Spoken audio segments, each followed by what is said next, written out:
ଭାଜି ଭାଜି ତୋ ନାମ ଚକା ନୟନ ମୋର ଯାଉ ଜୀବନ ପ୍ରଭୁ ଦିନେ ନ ଦେଖିଲେ ତୋ କଳା ବଦନ ମୋର ସରେନି ଦିନ ଏହି ପରାଣ ବିକି ଦେଇଛି ତତେ ମୋହରି ହାନି ଲାଭ ସବୁ ତୋ ହାତେ ଗଳାର ମାଳି ମୋର ରଙ୍କଣି ଧନ ପର କରିବୁ ନାହିଁ ତତେ ମରଣ ମୋର ଜୀବ ଜୀବନ। ହେ କାଳିଆ, ହେ ଜଗନ୍ନାଥ, ହେ ଜଗମୋହନ ମୋର ରଙ୍କର ରତନ ମୋର ଆଖି ଅଞ୍ଜନ ଏତେ ଦୂରରୁ ମୁଁ ଆସିଅଛି ଧାଇଁ ତୋ ପାଦ ତଳେ ମୋତେ ଶରଣ ଦେ ମୋର କଳା ଚନ୍ଦନ ହେ ମୋର ପ୍ରଭୁ ତତେ ଭଜି ଭଜି ମୋତେ ହେଉ ମରଣ ମୋର ଶ୍ରୀକ୍ଷେତ୍ର ଜନ ମୋର କଳା ଚନ୍ଦନ ମୋର ହୃଦୟ ସ୍ପନ୍ଦନ ତୋ ରୂପକୁ ଦେଖି ଦେଖି ବୁଝୁ ନୟନ କେତେ ଦିନରୁ ଯେ ମୋର ଅଭିଳାଷ ଥିଲା ତୋର ଧାମକୁ ଆସିବା ପାଇଁ ରେ କାଳିଆ କେତେ ଦିନରୁ ଯେ ମୋର ଅଭିଳାଷ ଥିଲା ତୋର ଧାମକୁ ଆସିବି ରେ କାଳିଆ କେତେ ନଦୀ ନାଳ କେତେ ଯେ ପ୍ରାନ୍ତର ଡେଇଁ ଆସି ମୁହିଁ ପହଞ୍ଚିଛି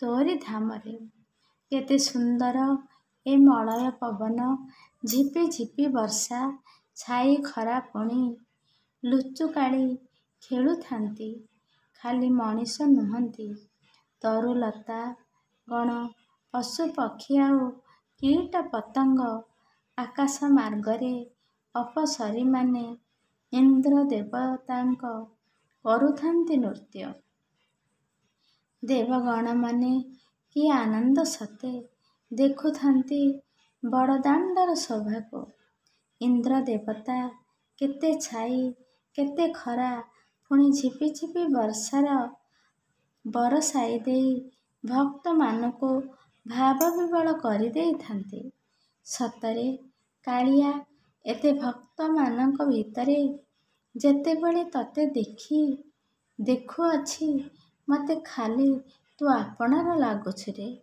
ଏମିତି ଲାଗୁଛି ତୁ କେବଳ ମୋତେ ହିଁ ଦେଖୁଛୁ କି ସୁନ୍ଦର ଦରଦୀ ଠାକୁର ମୋର ଆଖିରେ ସ୍ନେହ ପ୍ରୀତି ଅଛି ତୋର ମମତାର ପ୍ରେମ ଅଛି ତୋର ମମତାରେ ବାନ୍ଧି ଦେଉଛୁ ସମସ୍ତିଙ୍କି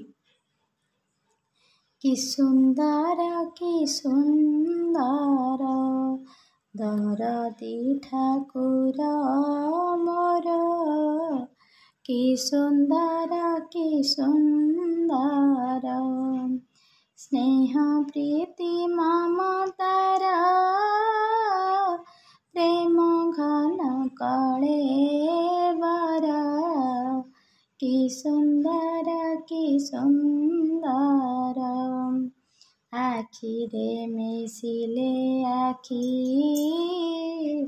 ପରାଣ ମଜାଏ ଲାଖି ନିରିଖି ବାଙ୍କ ଚାହାଣି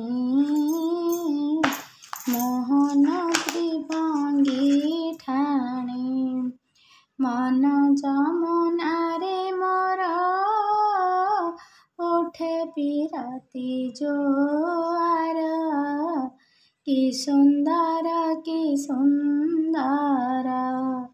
ଦରଦୀ ଠାକୁର ମୋର କି ସୁନ୍ଦର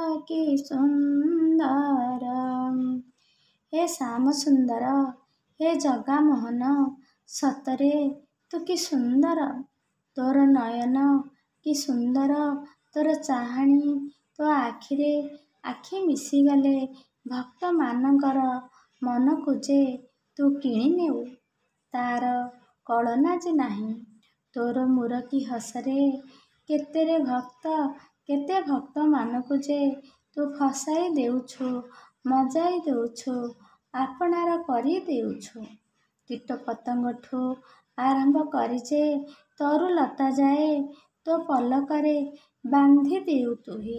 ଯେତେବେଳେ ମୁହିଁ ଆସୁଥିଲି ଧାଇଁ ତୋର ଦରଶନ ପାଇଁରେ, ତରୁଲତାଗଣ କାନ୍ଦୁଥିଲେ ବସି।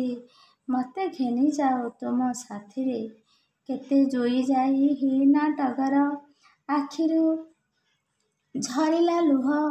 ବନେ ଫୁଟି ଆମେ ବନେ ଝଡ଼ିଯିବୁ, ନ ଲାଗିବୁ ଆମେ କାଳିଆଙ୍କ ଶ୍ରୀଚରଣରେ।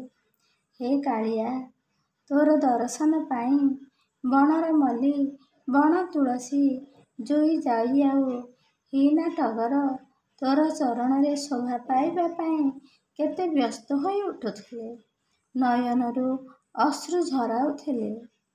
ଆସିଥିଲି କାଳିଆ ତୋ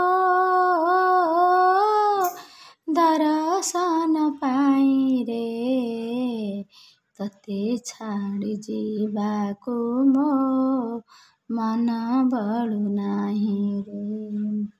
ଆସିଥିଲି କାଳିଆ ତୋ ଦରଶନ ପାଇଁରେ, ତତେ ଛାଡ଼ି ଯିବାକୁ ମୋ ମନ ବଳୁ ନାହିଁ ରେ। ସତରେ କାଳିଆ, ତୋରି ବଡ଼ ଦାଣ୍ଡକୁ ଛାଡ଼ି ଯିବା ପାଇଁ ମୋର ଟିକିଏ ବି ମନ ହେଉନାହିଁ। କ'ଣ କରିବି, ଯିବାକୁ ହିଁ ପଡ଼ିବ। କିନ୍ତୁ ହେ କାଳିଆ, ମୁଁ ସିନା ତୋର ଦର୍ଶନ କରିପାରିଲି, ଯୋ ଟଗର, ଯୋ ମଲ୍ଲୀ, ଯୋ ବଣମଲ୍ଲୀ କାନ୍ଦୁଥିଲେ, ସେମାନଙ୍କର ମନକୁ ମୁଁ କିପରି ବୁଝାଇବି? ଯାଉଛି ରେ କାଳିଆ, ଯାଉଛି ତୋର ବଡ଼ ଦାଣ୍ଡର ଧୂଳି ନେଇ ସେମାନଙ୍କୁ ଯେ ତୋର ବଡ଼ ଦାଣ୍ଡର ଧୂଳି ସେମାନଙ୍କ ଉପରେ ଛିଞ୍ଚି ଦଉଛି। ହୁଏତ ତାଙ୍କେ ବି ଧନ୍ୟ ହୋଇଯିବେ, ପବିତ୍ର ହୋଇଯିବେ।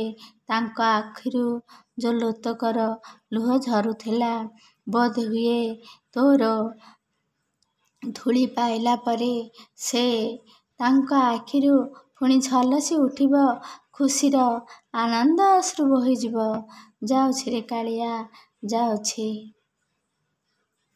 ହେ କାଳିଆ, ଯଦି ତୋର ଦର୍ଶନ ନ ହେବ, ତାହେଲେ ମୋର ଜୀବନରେ ବଞ୍ଚି ରହିବାଟା ବୃଥା ବୋଲି ଭାବୁଥିଲି। କିନ୍ତୁ ହେ କାଳିଆ, ତୋର ଦର୍ଶନ ହୋଇଗଲା। ଏବେ ମୁଁ ଖୁସିରେ ଯାଉଅଛି, ଆଉ ସେମାନଙ୍କର ମନକୁ ବି ମୁଁ ବୁଝାଇ ଦେବି ରେ କାଳିଆ, ବୁଝାଇ ଦେବି।